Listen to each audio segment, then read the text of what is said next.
I don't think. All right, man. Till we're all growing a beard. A man's face should never be bare. We just want some facial hair.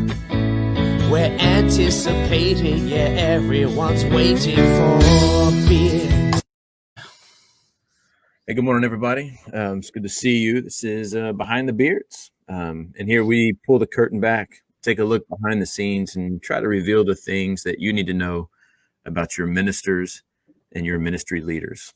I'm Josh Fowler. I'm a preaching minister. I had to think about that for a minute. What do I do here, actually? Preaching in Baton Rouge, Louisiana. Ran to my brother Aaron Partlow on the other side of the screen there as a youth minister. And good Kansas. What's going on? What's new in your world, Mr. Pivo? What's new in our world? Well, we just did a one-day retreat out at the old tall grass. We took our 3-day model and I shrunk it down to a 1-day. So parents drove and dropped off teens at Tallgrass on Saturday. And we got there and did some quiet time and taught a couple Bible classes, played a couple games, had a little free time, ate some good lunch and some good dinner, and sent them on home. So it was a beautiful day. It was like 70 degrees out at Tallgrass, light wind. So it was a blast. Light wind in Kansas. You don't hear that very often. Light wind. It cracks me up when they talk about a breezy day. They'll have wind gusts up to 10 to 12 miles per hour, so it's going to be breezy. So make sure you button everything down. I'm like, that's funny. It's funny what perspective, right? Right. What's yeah. normal, what's no not joke. normal. Like 10 to 12 miles an hour. That's calm in Oklahoma, Kansas. Yeah, no joke. Can't even fly a kite. There's no wind. It was great. Oh, we got a little message. Of course, we knew it was coming, and so we weren't completely, taken by surprise. But got a message from Dustin, who said he is engaged. I saw that on Instagram. He's going to be married. So that's pretty cool. That is cool. New daughter-in-law on the way. Yeah, that's right. I've told him, I've given him permission. Her last name is Death. It's like, I've never heard that last name before, but that has to look intimidating on a military uniform. I bet it does. Yeah. But she's a cool girl, really sweet. We haven't met them in person, but we've gotten to FaceTime with them a lot, and got a really sweet message from her mother this past week. So we're hoping to be able to make a little trip up to the Northeast and around Christmas time and get a chance to at least meet her parents, just to get to know them a little bit. So we'll see how that works out. Who knows with everything kind of getting all messed up with winter and flu season. How exciting. Rolling around. So yeah, it'd be really cool. That is really cool. Hey, just a reminder for you guys. I don't know if you've seen our recent announcements, but if you are not able to catch us live, and also you just don't like the way our faces look, you can find us now on the podcast store. You can find us on the Google Podcast Store, the Apple Podcast Store, Spotify, and another one. Anchor? You can find us on Anchor. You can also follow our Twitter as well. And we tweet when we go live, and we also will tweet our questions out as well. So anything, you can interact with us that way in those places. So check us out. That's right. Google Play Store is giving me some fits right now, but I'll have that ironed out here in the very near future. It's good stuff. Yeah, we're really excited about expanding. So yeah. Who knows? Someday maybe we'll be something, right? Probably not, but as long as my mom thinks I'm cool. That's right. Man, Jonathan, 36 degrees this morning. How cold is it in Topeka today? Is it cold? Today? It's not that cold. It's 39. It's not that cold. It's 39. No, so we were. in shorts and tacos. I was laughing with at myself a little bit. So I had a middle school football game last night, and so the sun sets here now with this daylight savings time. The sun set yesterday at 5:07. What is that? Like, is it fake? Like, well, I don't know if it's daylight saving. I don't know how it's saving me any daylight time. Get up earlier. True. I'm already up at about. Well, Heather's up at 5:30. I get up about 6. She's better about getting the kids off to school than I am. But last night the sun's supposed to set around 5:07, and it was going to be 60 degrees at kickoff. And so I texted all the guys. I'm like, "Hey, we're wearing long pants and long sleeves tonight, right? Because 60 is cold here." You're gonna shrug your shoulders and shake your head, but I know you're gonna say because the air is damper, but you forget that I came from Oregon. Everything is damp in Oregon. It is a moist state. Oh, that's true. But I used to laugh at people who would say that, but it is there's something to it. But yeah, I was wearing long pants and long sleeves, and by the end of the game, I was wishing I had gloves. I've gotten weak. Yeah, you get really accustomed to warm weather. It doesn't take long for your body to adapt to warmth. That's true. So I actually, and Josh knows me better than most people, and he knows how much I complain during summer camp when we have to go outside.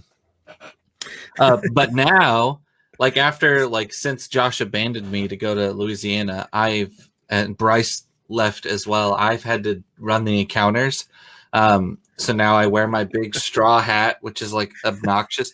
I had one of the parents, or not one of the parents, one of the young adults at our church came out and he says, "Yeah, that hat is obnoxious. But I'm glad that you enjoy it." And I was like, I do enjoy it. But now I kind of enjoy the summer heat, and I play Frisbee golf a lot better when it's hot, and things like that. So it's interesting how I have evolved. Adapted. Yeah. Adapted. Adapted. I like adapted better. Adapted. No, very cool. Well, since you said summer camp, our episode title today, I wonder how many people are going, man, poor man sumo. I wonder what poor man sumo is. And I tried to come up with a funny little conversation piece to get everything started. Well, that's easy. Think of what is the well, I mean, I would just ask, what is your favorite group camp activity game that you've ever gotten to play? Or what is the weirdest name for an activity that you've heard? That would be good. Because I think we come up with some really weird names. So on Saturday we played 2 games. So our theme for our retreat was Happy Rebirth Day. So shout out to Sunday Cool. They did an awesome job. We were focusing and talking about baptism. I actually had a really good conversation with my brother-in-law yesterday about this. I said, well, I just don't feel he said, I just don't feel like we talk about baptism as much. We used to talk about it a lot. And then I think we've gone the opposite route. And now we don't talk about it, nearly as much sometimes, and what it means and so not talking about that today on the show, but so we did so our retreat was focused on baptism. So we talked about it as your rebirth day. So everything, and Josh knows me, I am theme crazy, everything, I love an extremely themed retreat. Mm-hmm. So we played a game called Human Pinata, which was a lot of fun. It was actually kind of terrifying. So I got all of my teens and we put them in the Gagoctagon, which, if you don't know, at Tallgrass we made this giant octagon, but they're 12-foot planks. So we call it the Gagoctagon. It's the arena of death. And so I put them all in there, and they're wearing their masks. And now I've got them blindfolded. So basically they just have a bag over their head. It's kind of what it looks like. And then I give them a pool noodle, and like the whole goal is to hit somebody else. When you hit somebody else, they're out. And so you're blindfolded. You're trying to listen to where people are, and you're hearing pool noodles go whoosh, like right past your face, and you're like, huh, huh, huh, and swatting everywhere. And That's it was a lot of fun. So we played the first round ninja style, where one person can move, and then the next person moves, and the next person moves, and that was kind of fun. And then we played 2 rounds of freestyle, where you could just move at your leisure and try to do it. So then I had one kid, of course, rip his pool noodle in half and stick his arms out, and he's like, "I'm a whirlwind," and he just like whirlwinding around. Luckily, nobody got hurt, but so that was kind of fun. That was our opening icebreaker game for our youth group.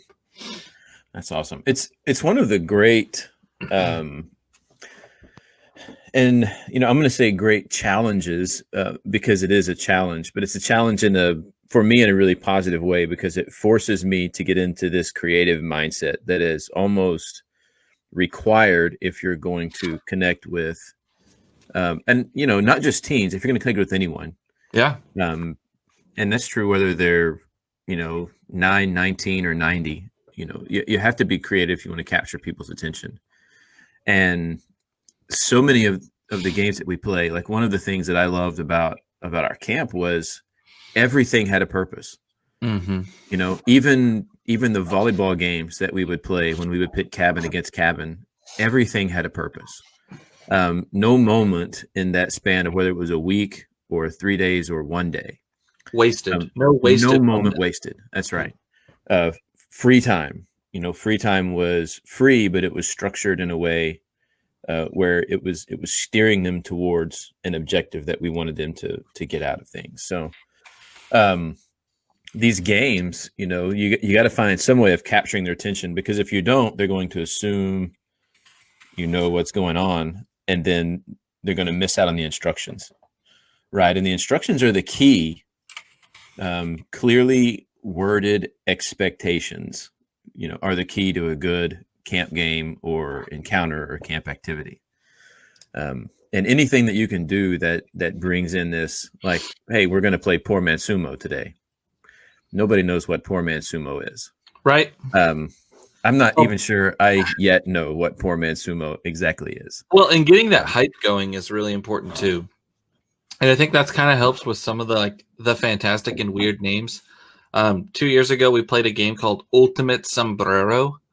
Yes. And it was this really awesome. It was really fun and awesome. And it was really hard to learn. But as soon as you got it, it was fun. And it was really kind of cool. But then being able to tell the kids all week, hey, Friday, we're going to play Ultimate Sombrero. And they're like, what is Ultimate Sombrero? That sounds amazing. Yeah, I'm disappointed I didn't get to experience that game. I know we were on that conference call when we came up with the idea and the guidelines for that. Bless you. Looked like you're about to sneeze. And thank you for turning the mic off. You can turn it back on now, though. I have been fighting it. This sneeze is keeps wanting to come out. But yeah, just laying that activity out, I was like, I can't believe I'm going to miss this game. I got to find a place to put this into action. So my weirdest, what's the weirdest name? Do you have an answer for that, Josh? Mine is Saki Saki Noodle 2000. And that game was the biggest flop that I've ever seen in my life. And that was created by Jonathan Reynolds. I don't mind shouting him out. That's okay. Yeah, that's good. No, I think probably maybe Plocky. Plocky may have been the one that was. So, I mean, you kind of hear that name and you think, oh, that's kind of weird, but I can kind of imagine what it is until you say, no, it's plunger hockey. And you're like, right. Toilet plunger hockey? Or is there another kind of plunger? Please tell me there's another kind of plunger. So Plocky, or even, Poor Man Sumo is going to be my all-time favorite, maybe of all time, just because of the links that we had to go to pull that game off. Oh yeah. That was, it was surprisingly really hard that summer to find large inner tubes. Okay, so maybe we should just like actually explain what poor man sumo is. So Right poor now? man, do you want to, or Yeah, do we we gotta may as wait? well. Okay, No, it's okay. If we poor keep man. people in suspense for too long, they'll leave. So They already have. We were up to 10. Now we're down to 7. Poor Man Sumo is this really fun game. So basically, we get whatever you have, a rope, or I prefer chalk. If you can do a chalk line, you do a giant sumo circle, and then you get oversized inner tubes. We used to. I don't know why I remember this, but when I was a camper, we used to. I feel like we used to use car tires, like inner tubes, and you can get them really large or something. I don't know why, but I thought that, but maybe I was wrong. But we found that just getting inner tubes like from Walmart worked equally as good. And you blow up 3, and then you create a duct tape harness by duct taping the tubes together, and then creating a harness where the tubes wrap around you and sit on your shoulders. The harness does. So now you're sitting there, and you are just surrounded by these inner tubes, and almost like a sumo suit. So the inspiration, if you remember, or the re-inspiration came because those giant bubbles came out, where then they were showing people running around playing soccer in these giant bubbles. But our budget could not could not absorb the cost of those massively expensive bubbles. It was like, okay, hey guys, no food or shirts this week, but we are going to play a lot of bubble soccer. So yeah. And so we started exploring, like, okay, so what could we do that might mimic in our minds what is the safety of this giant bubble surround? And so we came up with massive inner tubes. As it turned out, it didn't end up being quite as safe as we had anticipated. No, a lot of concussion scares.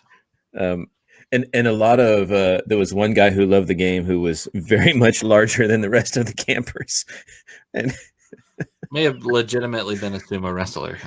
Absolutely. No, so we would just sumo wrestle, and so you've got these giant inner tubes on. We did have wrestling headgear. That did not turn out to be as protective as we had hoped it would be. Probably just flat out needed, like bicycle helmets would have been even better. Yeah, I think so. But then they would just get in there and they would sumo wrestle. And, we did it kind of towards the evening. And we were outside. 3 people made it a little bit more fun. Right. And we just played until dark, man. And it was dark and we couldn't see. And that was one of those games that nobody really wanted to play, but everyone wanted to watch and nobody wanted to leave. Right. And that to me was that kind of mark of success, where you have some people that are bold enough to jump in and give it a shot. Everybody kind of wants to, but not nobody, but there were very few people that had the courage to kind of get in the ring. But then as time went on, they started kind of, okay. And then we started pitting up some more equal pairings or triplets so that somebody didn't get hurt. Yeah, and that was one of those ones where, it kind of starts off really slow, and you get a couple of the people who want to do it, and then towards the end of the night, like you have to cut it early, but you have like 20 people who are still wanting to. Oh, I was going to face off against them. Oh, we wanted to face off against them, and then you got your friends groups, and then you're like, I want to go off against the director, And the director's like, I am not putting myself in that frame of liability. I'm sorry. That's right. Yeah. I am too old for this. So what do you think? What do you think goes into like some of these? What's the first thing you look for when you're planning like an activity? Is it fun? Is it something that's doable? Are you just looking for something outrageous, or your mind? Well, you don't want to open this can. So so honestly, like what I try to do is I try to find something, and then I look at it and I go, okay, how can I make this big and how can I make this ridiculous? That's literally like the two things. When it's a game, that's what I try to do. So like we also played this game called Senor Pepper this weekend. And I was just at Barnes and Noble. And by the way, youth ministers, anybody has to do stuff for a game. Hold on. Anybody who has to do stuff like bargain places is the way to go. So I go to Barnes and Noble, and they always have their last chance stuff. So for like $10, I found this game called Senior Pepper, and it's kind of like spoons, right? This is awesome. And you flip over a card, you have to do some quick math, and then you grab the right pepper, right? That's all there is to it, and it's meant for like 3 to 4 players. So I go and I look at it and I go, all right, how do I do this for 15? What do I have to do? What do I have to change? And so I just think about like, how can I make this bigger and better? And so if we ever do it for camp, I'm gonna blow the cards up so they're even bigger, and things like that. And think like that's what I try to do. When I think of camp, I think of like something big and something ridiculous, cheap, and that kind of stuff. So for this game, we set up tables across the basketball court, right? And I put all the peppers down at one end, and everyone had their card on their forehead. And then on the count of 3, they all slapped it on the table, and then you took off running for the right pepper, and you had to come back and sit down to get your points. So I didn't really change a whole lot, other than the fact that I bought 2 games, so that we could have 8 people playing at a time, and things like that. So that's where I really start. And then other times, like I'll find an object and I'm like, ooh, this is just a really cool thing. What can we do to have fun with this? You know? Right. So that's kind of a weird way to go about it too. But like I created a game one time totally built around one of those shape things. Like you put the shapes in and then they fall down. I was like, oh, there's got to be like a really cool game that we can play with this. Like this is fun. I mean, it's not fun. It's like for like a 1-year-old, but I was like, this could be cool. Like, let's try to do something. Like blindfolds always add fun. Hiding stuff is always fun. So that's where I always start. Yeah, I look at, you kind of look at the weekend or look at the week and, kind of think, and I start with kind of that theme because we were very themed. And so, is there a game, and this is probably more for encounters than it was for games. The encounters begins with what's the lesson that we want to learn. Yes. And what is the most bizarre way we can teach this lesson? Yeah. Maybe what is the most frustrating way we could teach this lesson? And we probably need to do one on encounters sometime because we could talk for weeks on encounters. Always. But with games, it is because that there is always, there's always that person in the group that is ultra competitive and ultra athletic. And in that same group, you have someone who is not athletic, can't stand sports, and is the least competitive person of all. And the games have to bring them into a place of equality. Right. So I look for things and ways that we can move and shape a game that takes the most unathletic person and gives them an advantage and hinders the most athletic people. That was the cool thing about Bill's tall ball, right? Right. Is you have baseball players that could hit the ball a mile that couldn't hit a tall ball 4 feet. Right. And you have the most uncoordinated person in the world that goes and picks up a plastic bat, and all of a sudden they're hitting home runs with this tall ball that we have, and the tee is up to your nose. And so it's just unnatural. And it brings that level of athleticism into a medium. So everyone feels awkward and out of place. And so it helps us, it helps those of us who are competitive to be competitive in a different way because we recognize we're out of our element. And it helps those who have never been competitive to realize, hey, you know what? I'm in the mix with this thing, and I'm really not an outcast. I blend in because everyone is really on equal turf because it doesn't really capitalize on anyone's ability. It's all about being in a group and learning how to be competitive and respectful and glorifying ways, really. And so those are the things there. I like taking old games or old activities and figuring out how to put a spin on them. Mm-hmm. Like one of my favorite things that we ever did was the simplest of all, ticks and chiggers. Ticks and chiggers. You know, and it's just almost a stationary scavenger hunt game. Mm-hmm. And, you know, Joseph Marine, he was probably one of the best ticks and chigger moderators we ever had, because he would come up with some of the most strange things for them to find on their person of their team. You know, and they couldn't leave the room. It had to be something that was on the person of the people that are there in the row of their team. And so it's a scavenger hunt, which is usually this really intricate, you know, excursion, as we saw with what was that, the quest? The Questers questing quest? Yes, the Questers questing quest. And it just takes it and simplifies it, but it simplifies it in a way that makes it really entertaining. Mm-hmm. And it's something you can do inside. You can do it anywhere. If it's raining, if it's snowing, if it's too blasted hot to go out, you know, we can line them up in the lodge, and we can take some of those things we're familiar with and flip it around a little bit and figure out how to make it enjoyable. Absolutely. Some of the most competitive moments I ever had was in ticks and chiggers. I mean, racing to the front, slapping things down on the table, and then I get to judge whether they actually fulfilled the criteria or not, right?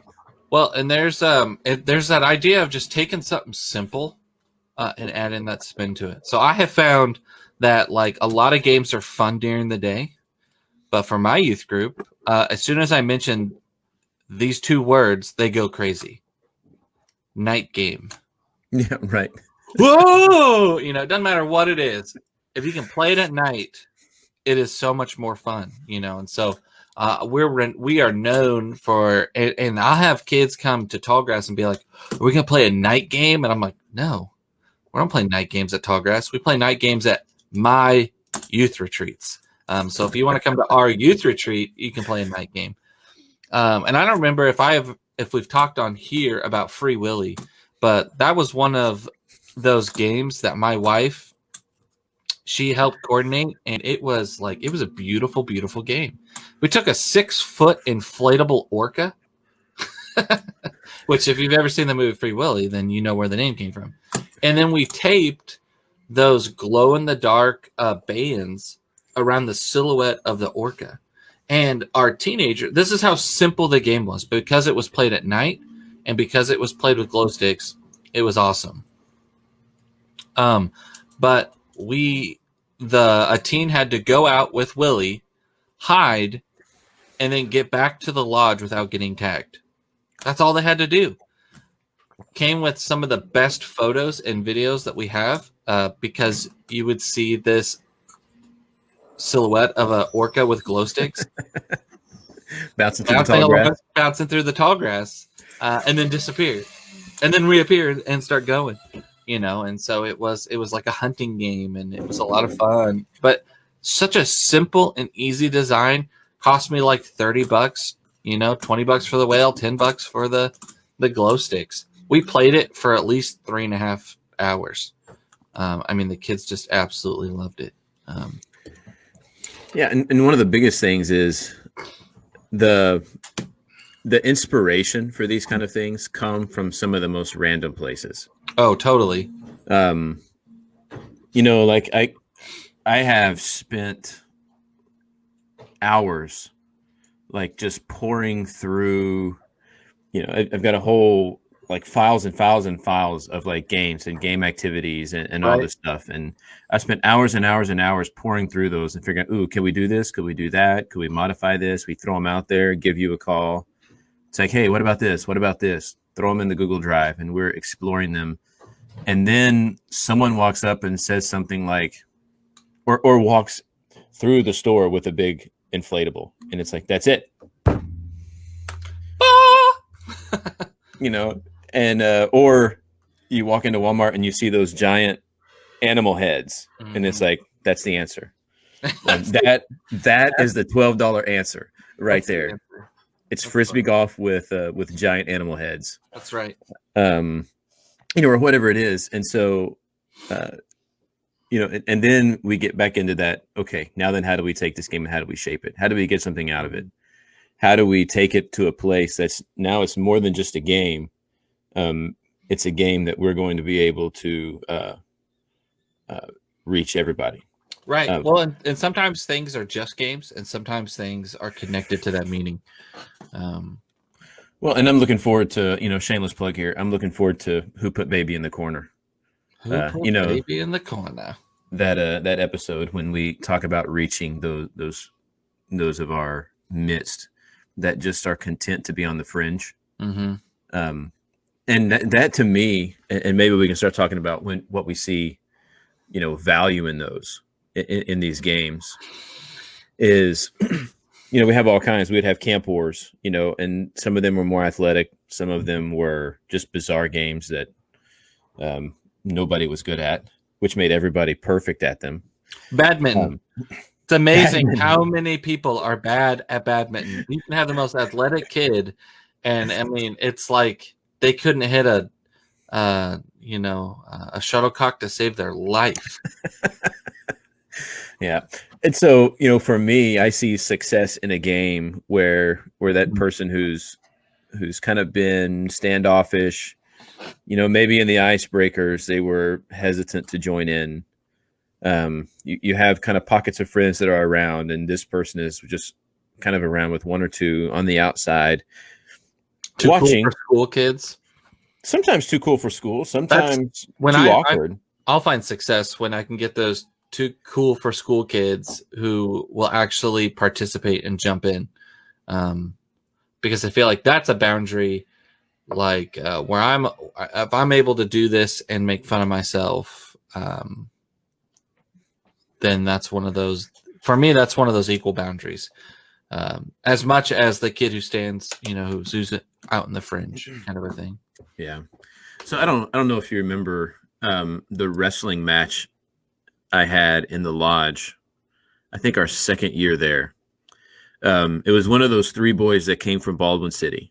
He was a high schooler.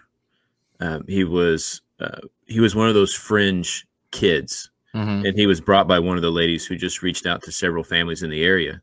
So the three of them came. They only knew each other. They didn't have any affiliation with any of our churches. And as boys do, they wanted to wrestle. And Dominic was his name. And he's like, Mr. Josh, you want to go? And I'm like, no, dude, I'm not wrestling you. And he's like, oh, you afraid? I'm like, no, I'm not afraid. I'm just not wrestling you. He was a big, strong kid. And I mean, he finally prodded me enough that said, okay, I'll give you 3 minutes. All right. If you can pin me in 3 minutes, you'll win. I'm going to tell you something, man. I have never been so exhausted.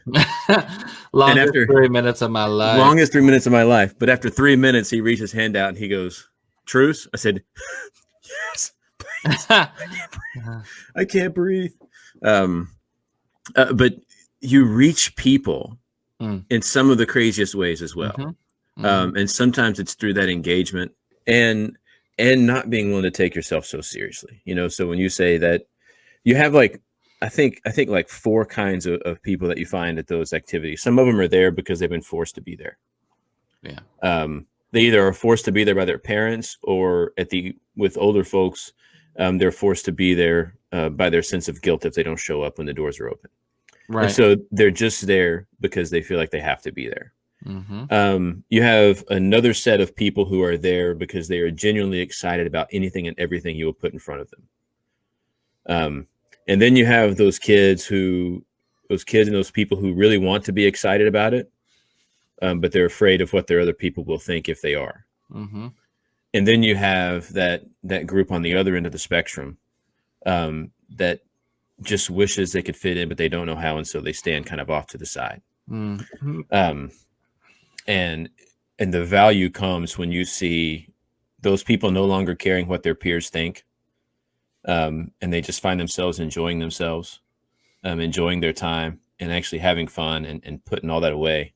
And you have the group that's on the fringe on the other end, engaging because they find a place where they actually feel like they fit in with everybody else.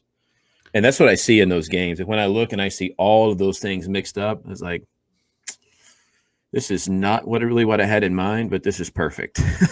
It is such an amazing feeling, and it is so awesome to see after you play one of these games and you see these kids who, weren't talking to each other, didn't know each other, afterwards are sitting down at the lunch table together, laughing and talking. You see these new friendships, these new relationships kind of be forged because they were put in these other places. Whether that be our camp wars, which we take very seriously, unserious, or whether it be poor man sumo, and or whether it be solitaire stratego, or any of these other like these silly games that we play, but you see these relationships formed afterwards, and I feel like that's like a lot of our job is trying to create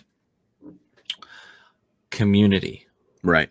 and it's something that I feel like we've moved away from. Like, community is really important, but also because you have to build on top of that community. What kind of community are we going to be? Are we going to be a Christian community, and we're going to be a real Christian community, where we actually keep each other accountable and we lift each other up and we call each other out out of love and grace and peace. So there's more to that, and we can get into that later in another episode when we talk about building communities. And things like that. But that is so powerful, and I love that. And this kind of pulls into that episode we talked about in icebreakers, where you get these people, where you get people talking who haven't met each other before, and they walk away, and you say, okay, you got 10 minutes of free time, and instead of like people disappearing, you have now these different pockets that have been mingled, and they're like, great, well, I really enjoyed learning this about this person. I'm gonna talk to that person. Or, oh yeah, that's Mike. Like, dude, that guy rocked it today in kickball. And you're like, oh well, yeah, like Steven had this awesome catch. And sometimes when we have counselors and things like that, that's something that we talk about in our staff meetings. Where are those moments that you can help build that conversation? Where can you walk into a conversation of guys and say, oh, did he tell you about this? This guy or this girl did this today. And it was so awesome. Mm-hmm. Those are those powerful moments. And when you play really silly and dumb games, those moments can appear and can come out. But nobody should ever play Outpost. Just get rid of the game forever. It is so fun though, but it is so injury prone. It is. I think we get we had to stop playing it this last year because the poison ivy was so bad. Like, we would literally, like, half the camp would look like an old school 90s lifeguard, because they just had like lotion everywhere. I mean, just everywhere. So. Well, I think we've kind of naturally come to this, behind the beards moment where, Maybe how that works. And you just talked about how, community is so important. Mm-hmm. And I'm going to say, we generally, because I really genuinely believe that most people who are leading your churches and your ministries really have this deep desire. And really almost everything that we do is designed to build community. We live in community. We have neighborhoods. We have families. We have sporting teams. We have schools. We have these communities everywhere, and you see it, right? I mean, this past Saturday was supposed to be the LSU Alabama game, and that is a Saturday here in Baton Rouge where nobody schedules anything. In fact, the week before the LSU Alabama game is always a bye week. So you know what happens in this community the week before the LSU Alabama game? Everything is scheduled on that weekend because it's an off week for LSU and Alabama. And everybody's getting geared up for the big game because we have investment. Even if we don't have physical investment in the team, there's a mental, there's an emotional, there's a financial investment, because it's a part of the community. They're representing our city, our town, our space, our state. And so we find these places where we have that community. And as ministers, what we're really trying to do is we're trying to give you a space where you have that same kind of investment in your church community. And to realize that we're bound together by something more powerful than purple and gold or burnt orange or crimson and cream or any of those things, that bind us together. Right. And we're willing to do so much for so many other places and other things, other entities. If the church is going to continue to succeed and advance into this world, people have to be able to come in and see this is a community I want to be a part of, right? And recognize that. And that's the great challenge, not just for ministers, but I think for Christians as a whole, and for any people who are in churches, is to really truly find and create that community. That's totally true. And if we're going to move forward, and which we are, the church will move forward and the church will never be defeated. But if we are going to succeed in reaching people, then we have to be more. We have to be more than a T-shirt or more than something that looks great on your Facebook page, or something like that. Like we've got to be in lives, and we have to be, working together. That's really what it is. We have to have people invested, right? And you've got to be invested, and we have to also something that I've learned lately is that you really have to celebrate those who are there. Yeah, that's right. Whether it's 10 or 100, celebrate the ones that show up. Celebrate the ones who show up. So it's this really cool thing. So Poor Man Sumo, next Sunday, bring all of your inner tubes to church and wrestle to see who can sit on that back row furthest away from the preacher. Loser has to sit on the front row. Yeah, but see, for us, our air intake vent's back at the back row, so nobody wants to sit at the back because that's where all the air is being sucked. So, nice. Yeah, push them to the front, into the splash zone. Smart. Yeah, no joke. So crazy. Well, any closing remarks from you, Josh? I don't think so. I think that's a good place to quit. I think so. Work on building community. Work on building community, and also work on being a part of that community. So not only just building it, but just really being a part of it, especially as a member. It really it's super important. We want to thank you guys for being here today. We also want to remind you of a verse that is very dear to our hearts. Galatians 6:9. Do not grow weary in doing good. Man, I don't know about you guys, but COVID is spiking here in Topeka, and it is stressful and it is hard, and more hard decisions are on the way. But we got to stand firm and not grow weary in doing good. This world is messy and life is messy. Allow Christ to use you to do something different. Do something in Jesus' name and do it for him. I'm Aaron, and this is Josh, and we will see you next week on Behind the Beards. Till we're all growing a beard. A man's face should never be bare. We just want some facial hair. We're anticipating, yeah, everyone's waiting for